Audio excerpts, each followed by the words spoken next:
Cameroon, Bandung, Africa, Bandung, to the world, Bandung. Ce qui s'est passé, celui qui s'est produit du côté du lycée technique de Koumassi il y a quelques jours, où un élève a été bastonné, roussé de coups, de lattes et malheureusement rendu l'âme à l'hôpital La Quintini. Il faut dire que tout part du fait qu'un élève arrache le téléphone de son camarade de classe. Et donc, son camarade de classe voulant réclamer son téléphone, on peut imaginer comment ça se passe, même à mon téléphone, et l'autre qui a refusé de lui remettre son téléphone. Et donc, semble-t-il, il aurait arraché son téléphone des mains de son camarade de classe, ce que l'autre n'a pas supporté, et donc il a commencé à le poursuivre.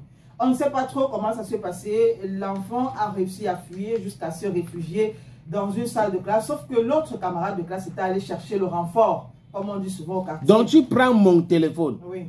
Je te demande de me remettre mon téléphone. Tu refuses. Tu refuses de me remettre mon téléphone. Oui.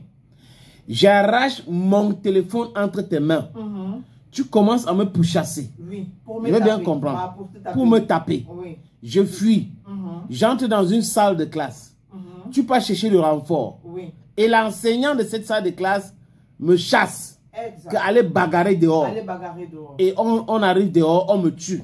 Voilà. À l'école. À l'école, dans l'enceinte de l'établissement. Comme tu l'as dit, sénateur, une fois que l'enfant est sorti, parce que l'enseignante l'avait chassé, et qu'ils se sont retrouvés dans la cour, certainement, c'est ce camarade de classe avec son renfort. On a laté, il a appris qu'on a laté. Vers un endroit où c'était un peu isolé, et on commençait à le latter, parce que c'est avec des lattes qu'on a, on va dire ça comme ça, qu'on a mis fin à la vie de cet enfant, n'ayant pas pu supporter les coups. Et une fois dirigé à l'hôpital, l'enfant a rendu l'âme. La police doit interroger cet enseignant. Ça aussi, c'est clair. Oui, parce que c'est non assistant à un élève en danger. Oui. L'élève était en danger. Quand l'élève fuit pour venir se réfugier dans ta salle de classe et que tu le chasses d'aller bagarrer dehors alors qu'il n'est pas en train de bagarrer, alors qu'on est en train de le pourchasser, ça pose un énorme problème. Sur le oui, tu es enseignant, tu es en train d'enseigner, mais il pouvait appeler les autorités de l'école. Le surveillant général, la sécurité, parce que je pense qu'il y a la sécurité là-bas. C'est inadmissible. Unique enfant à sa maman, voilà une maman qui devient, comme les anglophones disent, childless. Donc c'est les nous comme ça là. Voilà, unique enfant à sa maman. Il faut préciser que si cet enfant était en vie, il sera en train de composer le probatoire technique actuellement. Parce que les épreuves vont commencer, je pense, bien mercredi. Donc il serait actuellement dans une salle d'examen en train d'affronter ces différentes épreuves. Malheureusement, la vie en a décidé autrement, ou du moins certains jeunes. La délinquance en a décidé autrement. Voilà, la délinquance aussi. Et puis, il n'est plus des nôtres aujourd'hui. Et cette histoire, oui, la maman Balongo, elle s'appelle maman Balongo, qui accuse clairement aujourd'hui cet enseignant d'être à l'origine. Bon, il faut dire que, on va dire ce qu'on va dire, mais je pense que l'enseignante devrait se poser beaucoup de questions. Parce que si un enfant court et vient se réfugier dans votre classe, la première chose que vous devez demander, c'est pourquoi est-ce qu'il entre si brusquement. La deuxième chose, du moins, même si elle était en train de corriger les copies, même si elle était en train il devait arrêter parce que la vie de l'enfant est plus importante que ça. Elle devait au moins regarder ce qui est en train de se passer dehors pour savoir, bon, ils sont en train d'aller où? Se dire, si je l'ai même chassé, qu'est-ce qu'ils sont en train de faire dehors? Ne serait-ce que jeter un coup d'œil.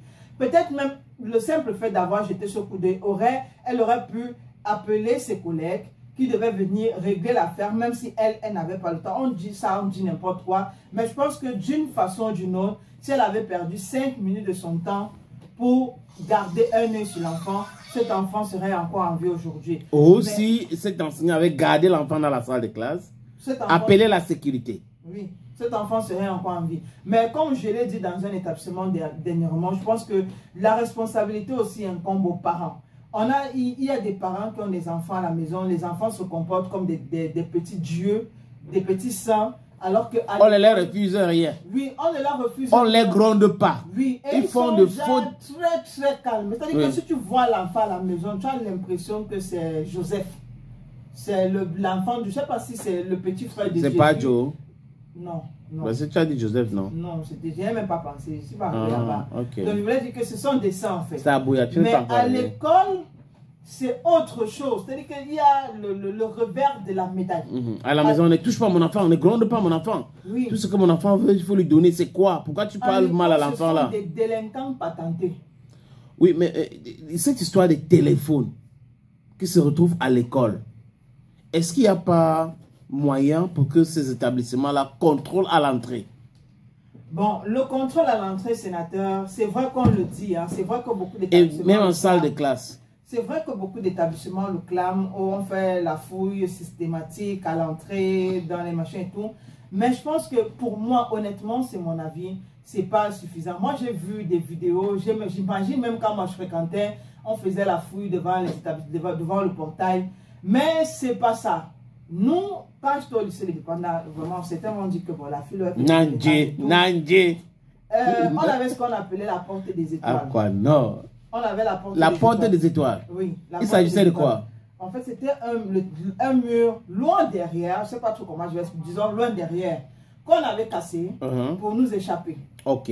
Tu vois. Donc vous avez percé le trou là-bas. On a percé le mur, oui. On a percé le mur pour nous échapper. Genre, bon, quand tu ne veux plus faire courant, tu passes par là. Tu glisses. Tu glisses. Et c'était un mur rarement accessible pour les surveillants du secteur. Il y en avait, les surveillants du secteur, il y en avait suffisamment. Mais ils ne connaissaient pas ça. Ils ne connaissaient pas et puis ils arrivaient là-bas difficilement. Ok. Voilà. Parce que ça tombe net dans un champ. Tu vois, quand tu sautes de l'autre côté ou quand tu sautes de l'autre côté, oui, tu tombes dans un champ. Voilà. Donc le surveillant du secteur, il se dit, bon, si je vais là-bas et qu'on me fait, et que les enfants délinquants me font quelque chose là-bas. Il avait dit quoi? Je vais dire quoi? Et qui sera même au courant dans l'immédiat. Exact. Voilà. Donc maintenant, imaginez-vous pendant qu'on est en train de faire une fouille au portail et que j'ai peut-être une personne qui est déjà entrée, qu'on a fouillé, il n'avait rien, il est entré et qui va m'attendre à la porte des étoiles pour que je vienne lui passer ce que j'ai envie de faire rentrer dans l'établissement. Vous voyez qu'à ce moment-là, il y a déjà un problème au niveau de la fouille. La fouille, c'est important, mais jusqu'ici... Ben ça veut dire que ce sont des failles de la sécurité des établissements qu'il faut corriger. Qu'il faut corriger. Oui. Moi, même ici, au lycée de Koumassi, toujours dans ce lycée, un jour, je ne sais pas, on était en train de rentrer, j'ai vu des enfants escalader au niveau du portail principal. Si les enfants réussissent à escalader au portail principal, sauter la barrière au niveau du portail principal, ça veut dire que là aussi, il y a un problème. Parce que normalement, le portail principal est censé être surveillé de 6 heures jusqu'à la fermeture de l'établissement. Exactement. Voilà. Maintenant, est-ce qu'il n'y a pas de fouilles inopinées comme ça? On vient dans les salles de classe, on dit, ok, levez-vous. Il y a beaucoup de choses que j'ai envie de dire ici, sénateur, mais ça va nous prendre du temps. C'est beaucoup, c'est difficile. C'est compliqué. J'ai envie d'expliquer comment un enfant... Mais c'est important, c'est important. J'ai envie d'expliquer comment, même avec la fouille inopinée, un enfant peut réussir à cacher des armes dans la salle de classe. Il cache comment? On fait comment? Ça peut aider ceux qui sont enseignants, qui nous écoutent. Nous sommes là, par exemple, parce que table, n'est-ce pas, sénateur? Oui. On dit qu'ici, en bas de la table, je peux réussir à joindre un fil avec 2 petits clous ou une fronde, question de soutenir, en fait. Tu vois, si je viens, je colle, je pose mon téléphone là, que la fronde bloque le téléphone en dessous de la table. Je l'ai déjà. C'est généralement des choses qui se font à la fin des classes. C'est-à-dire que pendant que d'autres sont en train de rentrer, vous avez des élèves qui vont peut-être retourner les bancs dans les classes. C'est une sorte de poche, en fait, si je peux dire ça comme ça. Des petites poches que vous n'allez pas facilement retrouver. Donc on dit fouille, il met ça à l'intérieur, il cache ça. Voilà, il met à l'intérieur. Même son téléphone, c'est un peu comme un autocollant. J'ai collé mon téléphone sur la table là, mais ce qui retient ça en fait, c'est la fronde. Même les cartouches, c'est-à-dire que vous avez des élèves qui sont en train de tricher. Tu vois bien comment l'enfant est en train de tricher. Mais quand tu viens fouiller l'enfant, il y a plus de rien. Lui, tu regardes dans ses copies, il n'y a pas de copie, alors que la cartouche est là, sauf que c'est collé en bas de la table. Donc ça veut dire quoi? Les enseignants devraient regarder en bas de la table. Les enseignants doivent regarder en bas en bas des bancs. Souvent même aussi regarder les poches internes des tenues. Parce que ils ajoutent les poches. On ajoute généralement les poches. Même chez les filles, on ajoute les poches. Ça, il faut qu'on le dise. Vous avez des filles là qui ont les jupes slim, cintrées et tout. Il y a les poches internes. Donc, il faut... La fouille, normalement, si on veut le faire, par exemple, les fouilles inopinées, il faut prendre du temps. Et il faut connaître les cachettes dont... Et peut-être ça fatigue certains enseignants. C'est pour ça qu'ils ont que... Ah bon, levez-vous, après on est parti. Quand il y a trop d'élèves. Oui, voilà.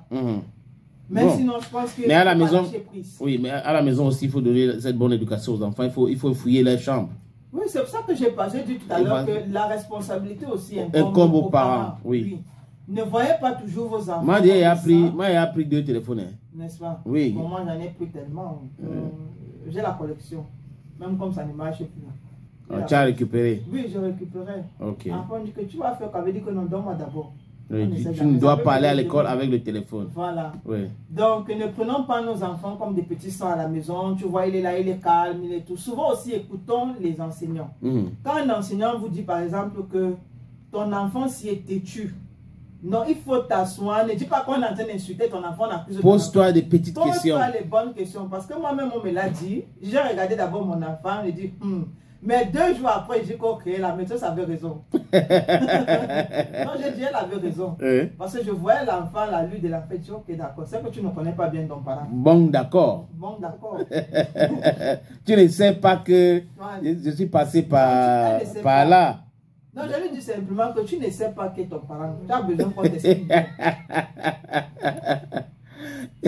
Est-ce qu'on l'a donc expliqué bien? Non, elle connaît. Elle connaît maintenant. Non, elle connaît. Parce que quand elle fait, dès que je me fâche, après, Satan te dit que j'ai l'impression que tu ne connais pas ta mère, qui est ton parent. Le diable va te rosser cela. Personne ne va te sortir de ses mains. Ok.